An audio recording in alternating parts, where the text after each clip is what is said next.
ఎప్పుడు ఎట్లా ఏమి జరుగుతుందో మనకి తెలియదు. కాబట్టి మనము దేవుణ్ణి ప్రేమించాలి. అంటే ఇవన్నిటినీ చూసి భయపడి దేవుణ్ణి ప్రేమించమని నేను చెప్పను. నేను చాలాసార్లు చెప్తాను, నరకానికి భయపడి దేవునికి దగ్గరకు వస్తే మనం పరలోకానికి వెళ్ళాం. లేదా ఈ పరిస్థితులకు భయపడి పరలోకంలోకి వెళ్ళాలనుకొని ఆఖరి క్షణంలో ఏదో మార్పు నొందితే దేవుని రాజ్యానికి వెళ్తాము అనుకోవడము అది భ్రమ. దేవునిని ప్రేమించేవారు మాత్రమే ఆయనతో కలిసి జీవిస్తారు.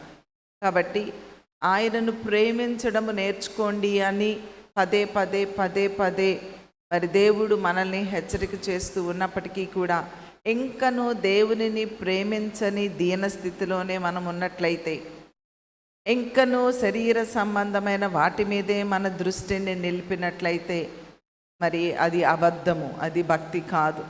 ఆత్మానుసార